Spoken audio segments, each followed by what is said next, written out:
Result कैसा आया सबका? हाँ जी, लेट्स स्टार्ट द क्लास। कल हमने प्राइवेट प्रेजेंट और फ्यूचर वैल्यूज पढ़ ली, है ना। फ्यूचर वैल्यू पढ़ी और प्रेजेंट वैल्यू पढ़ी।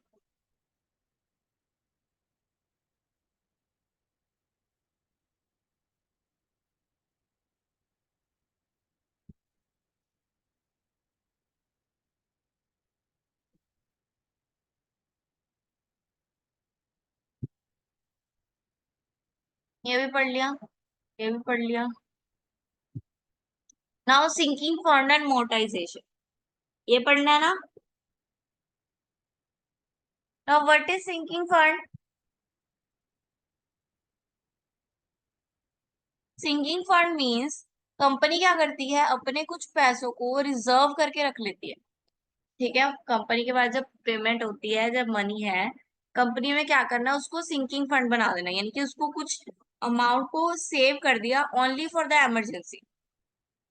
ठीक है, जब भी इमरजेंसी आनी है तो वो सिंकिंग फंड से अमाउंट निकाल के यूज कर सकती हैं।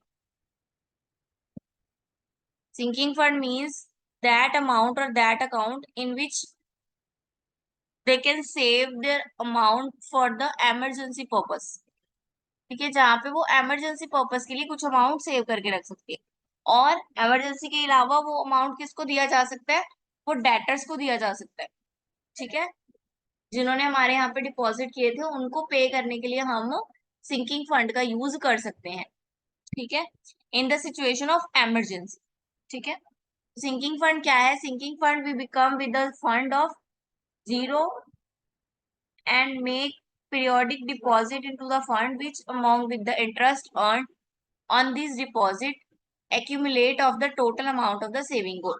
ठीक है, जीरो से शुरू करते हैं और फिर उसमें कुछ पेमेंट जमा करना शुरू कर देते हैं, देन उसमें हमें इंटरेस्ट मिलता है। सिंकिंग फर्म का फॉर्मूला क्या है? सिंकिंग फंड का R is equal to S into I divide by 1 + I number of years minus 1। S means amount, जो भी सिंकिंग फंड की अमाउंट है फ्यूचर में आने वाली।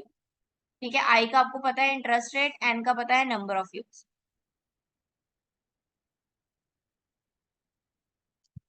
देन आ गया अमोर्टाइजेशन। अमोर्टाइजेशन में बस सिंकिंग फंड में एस लिया था, अमोर्टाइजेशन में ए लेना है। ठीक है, अमोर्टाइजेशन क्या है? जो डेट है, ठीक है, डेट बैलेंस है, वो periodic make periodically payment toward the debt and the interest on unpaid balance reduce the debt balance to zero.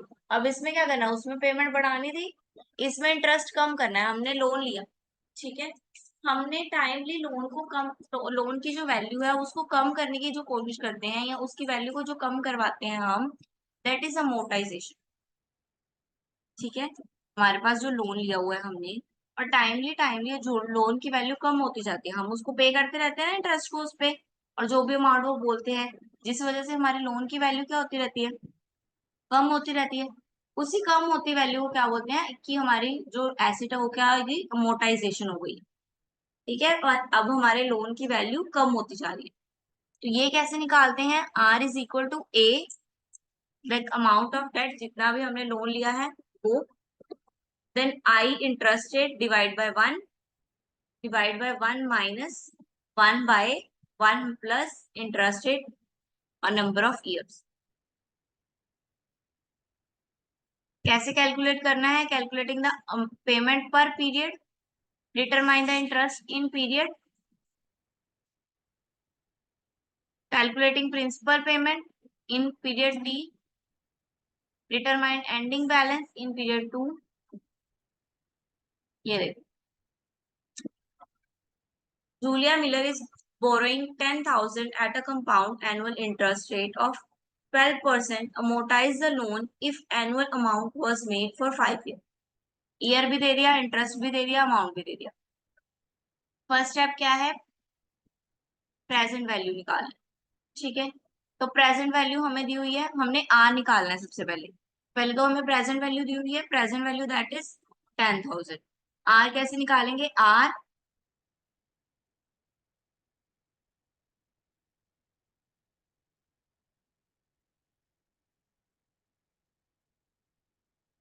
PV और FA,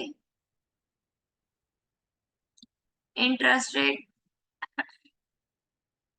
rate number of year, interest rate that is 12, number of year that is 5। तो इसको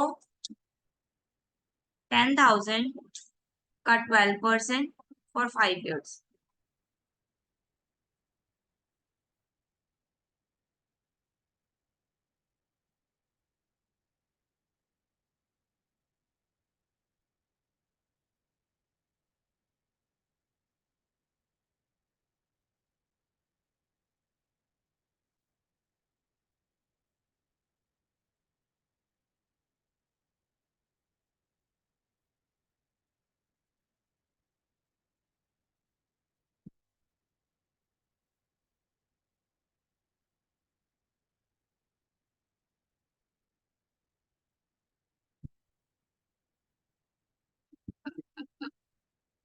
जाओ।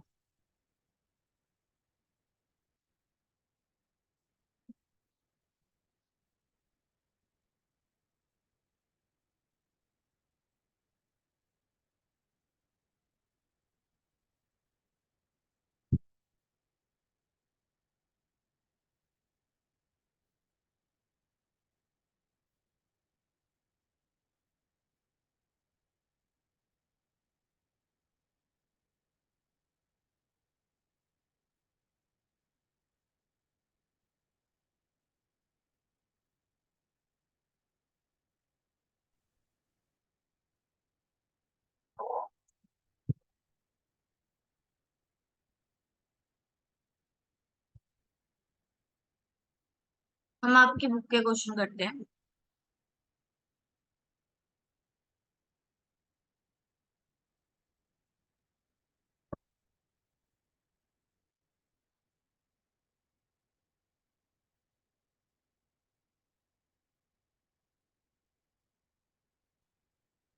अच्छा,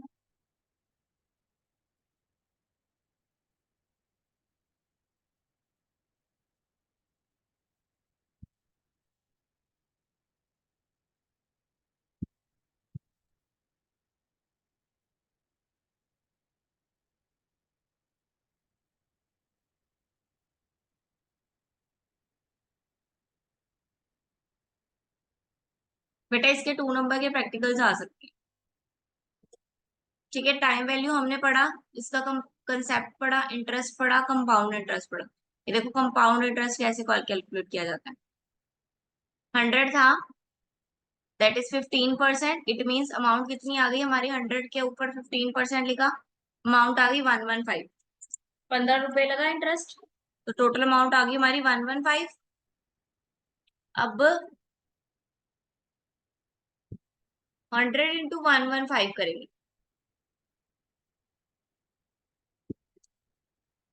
ठीक है, फिर जितना आता जाएगा उसी को ही आगे 15% लगाते जाना। 115 इंटू 15%, फिर जितना आएगा 132 इंटू 15%, 152 इंटू 3%, 15%। क्लियर है? समझ में आ रहा है बेटा? Increase in the cash amount over the 10 year। ये देखो, इतने से शुरू हुआ था लोन, 15% बढ़ता बढ़ता बढ़ता बढ़ता बढ़ता यहाँ चला।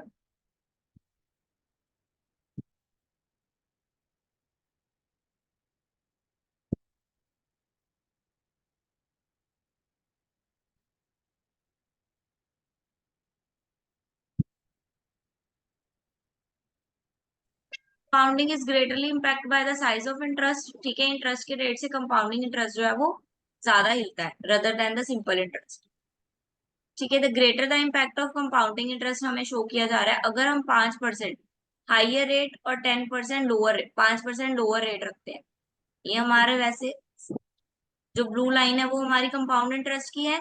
अगर हमने इसमें 5% ऐड कर दिया, दैट इज ऑरेंज लाइन। देखो कितना फर्क आ गया, लो करने पे दैट इज ग्रे लाइन।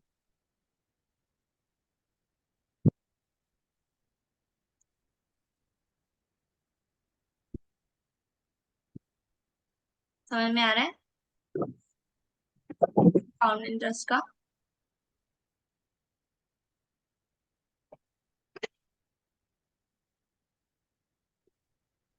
ये आपको यहाँ पे भी शो करके दिखा रहे हैं।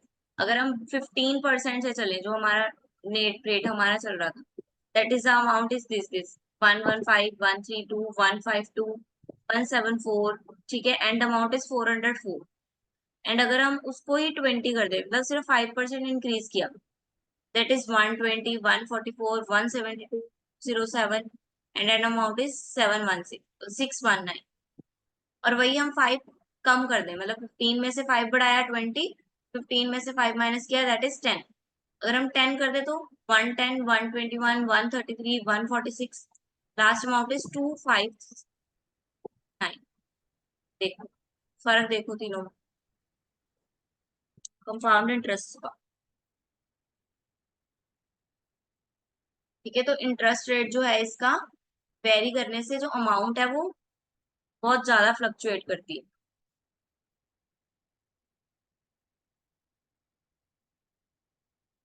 ठीक है, टाइम का इम्पैक्ट पड़ रहा है। 5 ईयर के लिए था तो ये, 10 ईयर के लिए तो ये।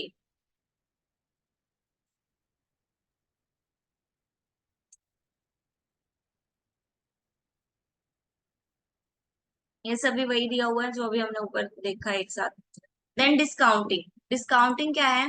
Straight forward and relative, easy to understand. The concept of discounting is more difficult. Compounding कह रहे हैं इजी था, लेकिन जो डिस्काउंटिंग है वो थोड़ा सा डिफिकल्ट है। कैसे? क्योंकि ये ऑपोजिट ऑफ द कंपाउंडिंग है। ठीक है, it is start with the future value. यहाँ पे ये जो लास्ट वैल्यू थी 424, that is the last value, ये ऊपर से आके हमने नीचे लेके आए। लेकिन डिस्काउंटिंग में उल्टा शुरू करना पड़ता है, यानी कि पहले हमें लास्ट वैल्यू लेंगे, लास्ट से फर्स्ट वैल्यू पे जाएंगे। ठीक है, क्या बोल रहा है? फ्यूचर वैल्यू ऑफ ये लेंगे, फ्यूचर वैल्यू, और 10 साल की उस पर डिस्काउंटिंग कैलकुलेट करेंगे, दैट इज 15%। तो ऑपोजिट आएंगे हम। ठीक है, कंपाउंडिंग में क्या किया था? 100 पे 15% लिखाया था, 115 आया था। लेकिन डिस्काउंटिंग में ऑपोजिट करना है, तो 100 पे 15 डिवाइड करना है। ठीक है,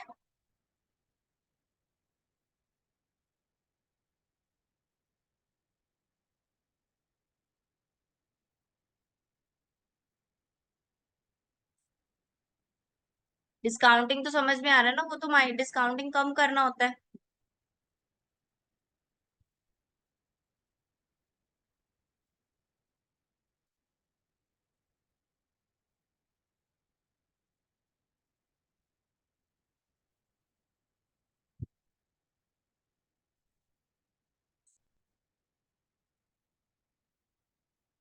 ये हमने क्या किया? 115 that is interest rate, that is 15%। तो हम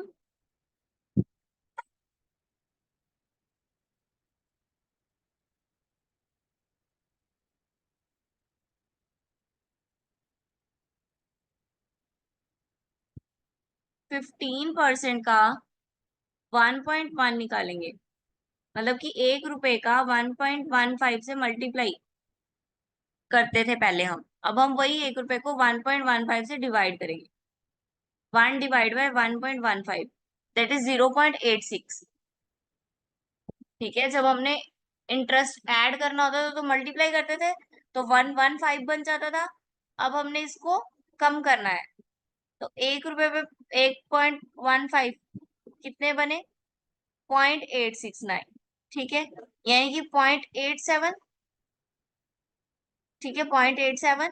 तो हम ये जो कैलकुलेशन करेंगे सारी 0.87 से लेके करेंगे, और उसमें वन वन ऐड करते जाएंगे। पहले जो स्टार्टिंग में था तो 0, देन 1, देन 2, देन 3 4 5 6 7 8, जितने ईयर के लिए भी है 9। ठीक है, ये आ गए ईयर। क्लियर है? ये देखो लास्ट अमाउंट इसकी आ गई 100, जो कि स्टार्टिंग अमाउंट थी।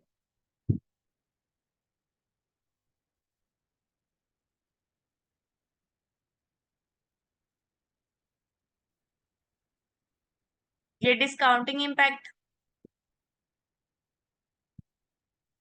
अब इसमें भी 15% और 10% कर लिया हमने, ठीक है।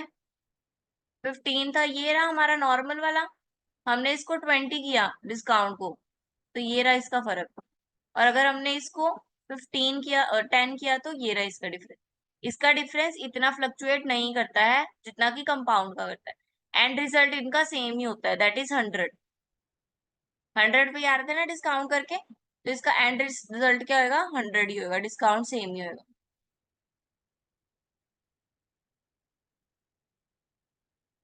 समझ में आ रहा है बच्चों?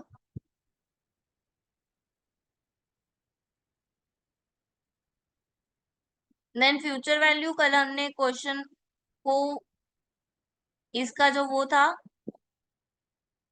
क्या कहते हैं, फॉर्मूला, फॉर्मूला लेके किया था इसको। करो आज जरा सॉल्व फॉर्मूला लेके, ये रहा इसका फॉर्मूला।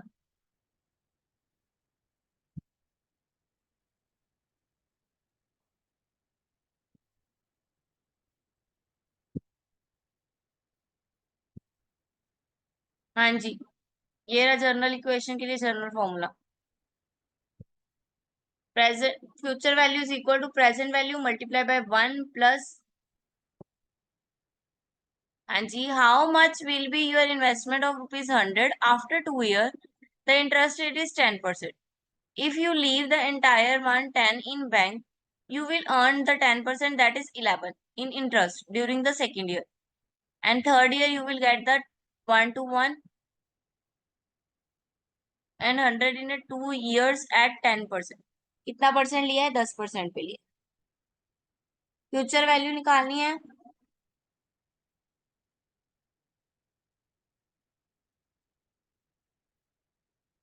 फ्यूचर वैल्यू निकालनी है, प्रेजेंट वैल्यू, फॉर्मूले में भरो प्रेजेंट वैल्यू मल्टीप्लाई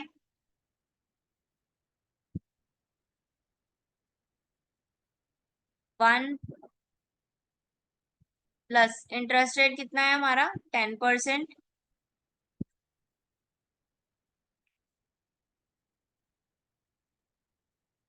और ईयर कितने हमारे, ईयर कितना दिया हुआ है,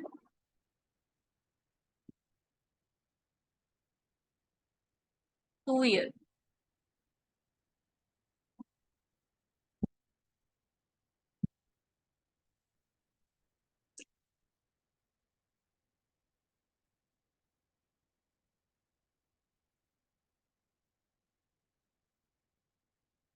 हाँ जी, 100 जो हमारे प्रेजेंट वैल्यू दैट इज 100, 100 को मल्टीप्लाई किया 1 प्लस इंटरेस्ट रेट 1 प्लस 10/100 कितना आया, 1 प्लस 10/100 करो, 1.1 नहीं आया, आया, कर रहे हो, सॉल्व करोगे बेटा साथ साथ में तभी आएगा आपको समझ में।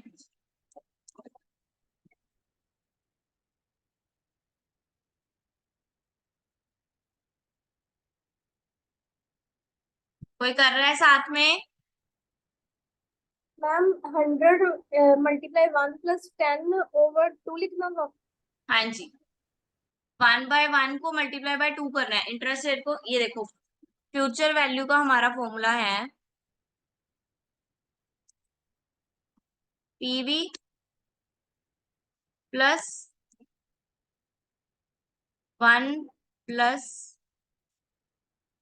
इंटरेस्ट रेट और साथ में इसको एन, छोटा एन, ठीक है। तो पीवी हमारी आ गई, पीवी हमारी आ गई, पीवी हमारी आ गई 100,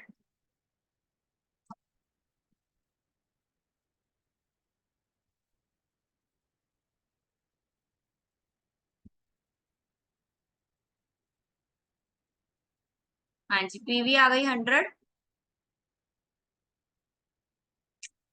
मैम पीवी के आगे इंटू है। हाँ जी मल्टीप्लाई, पीवी इंटू, पहले हम इसको निकालेंगे, इसको निकालने के लिए क्या करेंगे, 1 प्लस कितना दिया हुआ है 10%, ये करेंगे, देन इसको भी मल्टीप्लाई बाय 2। क्यों मल्टीप्लाई बाय 2? एन साथ में दिया हुआ, इट मीन्स मल्टीप्लाई हो रहा है, तो पहले 100 को 100 ही रहने देंगे। इसको सॉल्व करके आया 1.1। इसको भी अब किससे मल्टीप्लाई करना है? 2 के साथ। तो पहले 1.1 को 2 से मल्टीप्लाई कर लेंगे।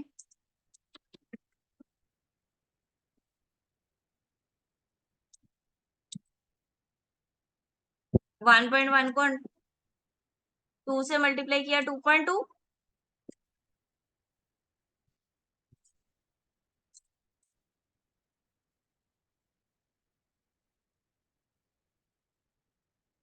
मल्टीप्लाई बाय 2 मीन्स ये जो 2 है, ये एन जो है ये ऊपर दिया हुआ है, यानी कि स्क्वायर रूट है इसका, जो भी आएगा उसका square root.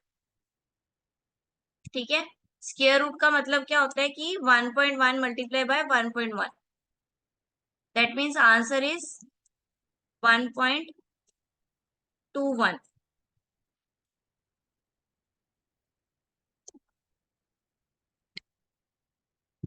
Then final answer क्या आया हमारा?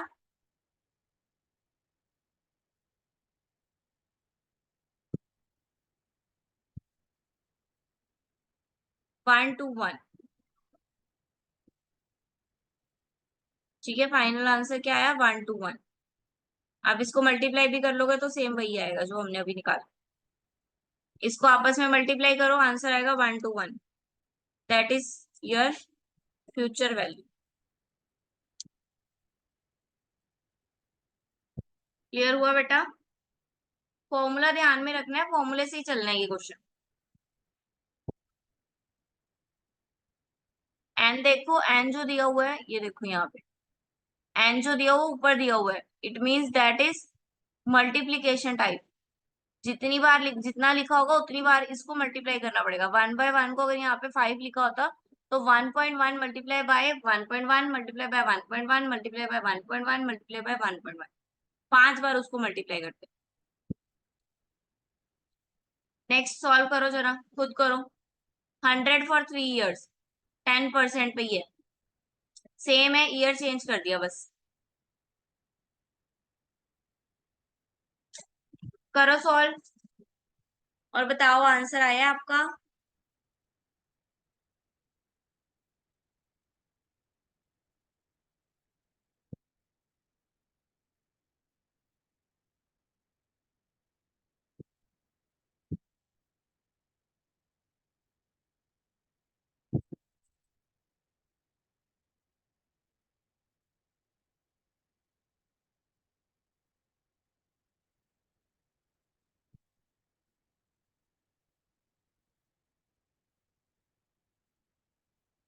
हो गया बेटा?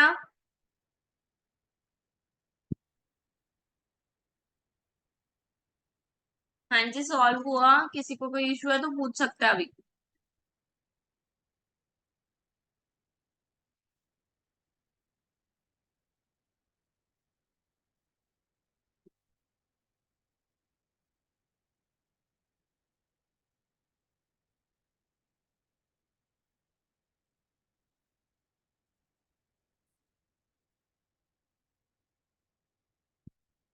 डन, सॉल्व हो गया। इसका आंसर आएगा 133.10।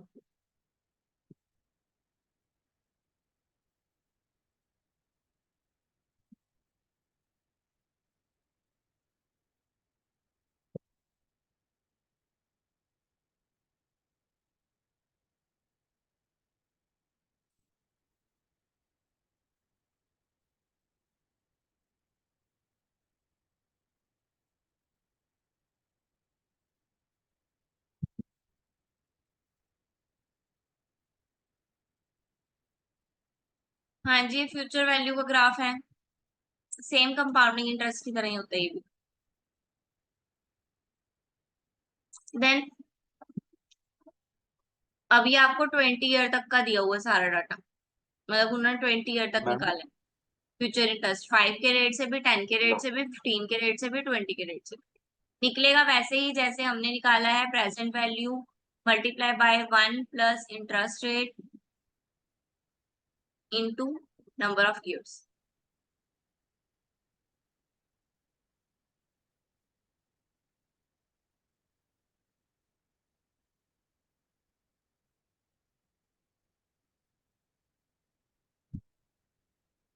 मैम हाँ जी। मैम जो इसमें आप ये दिया है अपने, कहाँ गया इसमें, how much would our rupees 100 grow after 3 year, इसमें जैसे ऊपर ये वी मल्टीप्लाइड रुपीज 1110 बाई 1110 1.1, कहाँ पे बेटा? वही जो अभी सॉल्व कर रहे थे ना। हाँ जी।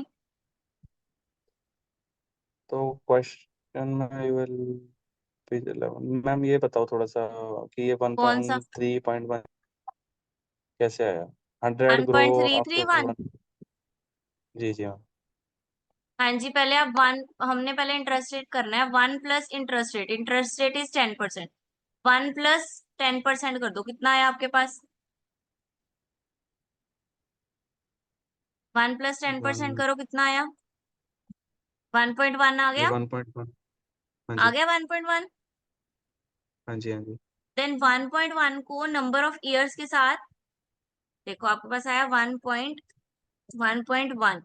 इसको हमने साइड में इसका दिया हुआ है n, दैट मीन्स यहाँ पे नंबर ऑफ ईयर्स 2 दिया हुआ ऊपर, यहाँ पे 2 दिया हुआ है।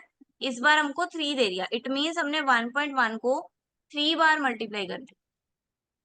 1.1 मल्टीप्लाई बाय 1.1 मल्टीप्लाई बाय 1.1, तो आपका आंसर आएगा 1.331।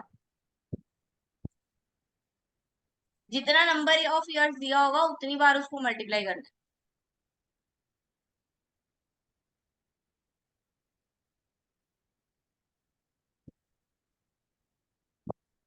है। आ गया अब? मैम देखता हूँ कोई। करो, 1.1 को 3 बार मल्टीप्लाई कर लो। ये 3 बार क्यों किया है? क्योंकि नंबर ऑफ ईयर्स दिए हुए हैं 3। वो मैम समझ गया मैं, बट इसमें उसके बाद जैसे अपना आ गया 3.3 आ गया। 1.331 आ गया। नहीं, 1.1 को अगर हम 3 के साथ मल्टीप्लाई करेंगे 3.3 आ गया। 3 के साथ नहीं ना मल्टीप्लाई करना। 3 इज द, जैसे हमें वो नहीं दिया होता है रूट, स्क्वायर रूट दिया होता है ऊपर की तरफ, हम्म। तो स्क्वायर रूट को क्या करते हैं हम्म। हम, जो रकम होती है उसी को 2 बार मल्टीप्लाई करते हैं ना। हम्म। तो इट मीन्स ये स्क्वायर रूट का फॉर्म होता है, ये वाला जो दिया होता है 3। 3 दिया हुआ है, 2 दिया हुआ है, इट मीन्स ये स्क्वायर रूट है। तो हमने जितना भी दिया हुआ है, ये क्यूब रूट दिया हुआ है हमें। क्यूब रूट में क्या करते हैं, जो अमाउंट होती है उसी को ही 3 बार मल्टीप्लाई करते हैं। तो आपको 1.1 को 3 से नहीं मल्टीप्लाई करना, आपको 1.1 को 3 बार मल्टीप्लाई करना। It means 1.1 multiply by 1.1 multiply by 1.1। करो 3 बार 1.1 को मल्टीप्लाई।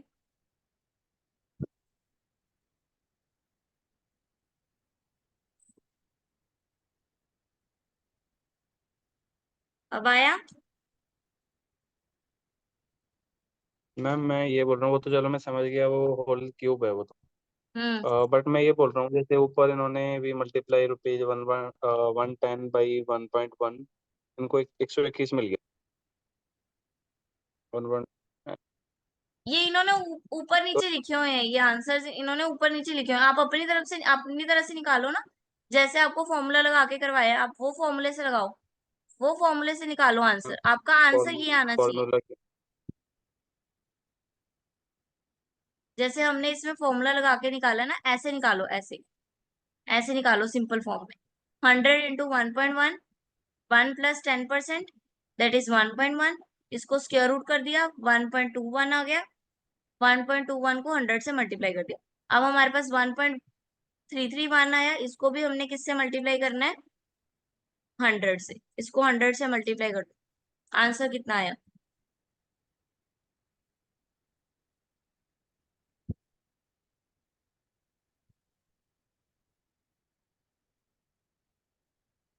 Answer is 133.1। ये आया, ये दैट इज फ्यूचर वैल्यू। उसके आंसर में देखो, हमारी फ्यूचर, उसके आंसर की भी फ्यूचर वैल्यू देखो, सेम है, सेम है फ्यूचर वैल्यू। आंसर आना चाहिए। आप ये मत देखो इसने 1 to 1 लिखा है, या ये ही दोबारा लिखी जा रहा है 1.13 पावर 3, ये मत देखो आप, ये कंफ्यूजिंग है थोड़ा।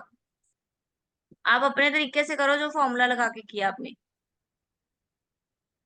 ये वाला जो फॉर्मूला लगा के किया, लाइन वाइज ऐसे चलो आप।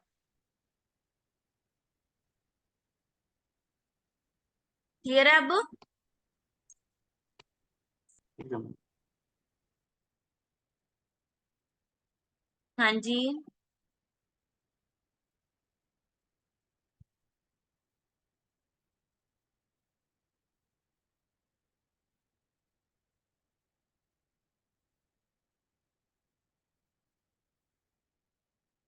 क्लियर है? ये देखो, इंटरेस्ट को, फ्यूचर रेट इंटरेस्ट को निकाला हुआ है। 5% पे ये आ रहा है, 10% पे, 15 पे, 20 पे, 4 तरीके से निकाला है, 5 साल के गैप पे। पहले पे इतना, दूसरे पे इतना, तीसरे पे इतना, चौथे पे इतना।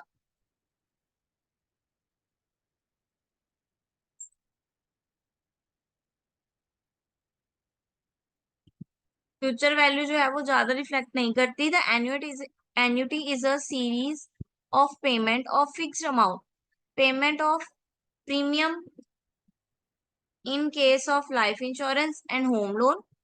In case of regular annuity, the payment or receipt occurs at the end of each period. If the payment or receipt occur at the beginning of each period, this is called annuity due. ठीक है? अगर तो receipt और payment जो है beginning में हो रहा है, तो उसको क्या बोलेंगे? एन्युटी ड्यू है। और अगर एंड में हो रहा है, दैट इज एन्युटी।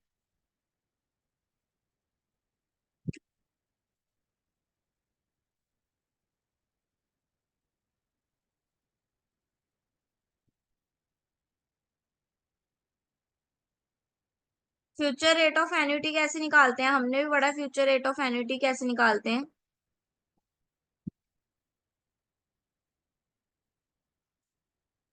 देखो, future value of an annuity, future value is equal to present amount multiply by 1 + i n - 1/i। एक ये फॉर्मूला है हमारे पास, और एक है, अगर एन्युटी दी होती है तो ये वाला लगेगा। अगर एन्युटी नहीं दी हुई, annuity it is donate for PMF। ठीक है, सेम ही है दोनों, PMF लिखो चाहे A लिखो, एक ही बात है।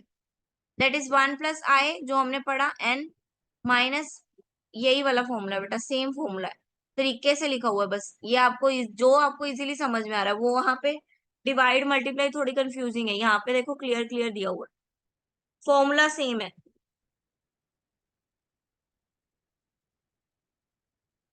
यहाँ पे i डिवाइड हो रहा है, वहां पे भी i डिवाइड हो रहा है।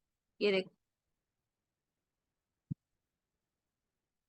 इन्होंने 1i कर दिया, इट मीन्स 1 और i को आपस में मल्टीप्लाई कर दिया, जो हमारे यहाँ पे डिवाइड हो रहा है नीचे। ये देखो, ये वाला 1 और ये वाला i, इन्होंने इसको यहीं पे कर दिया कन्वर्ट। ऐसे करोगे तो भी आंसर सेम आएगा, ये वाले मेथड से करोगे तो भी सेम ही आएगा। आप एग्जाम्पल ले लो, दोनों मेथड से करके देखो।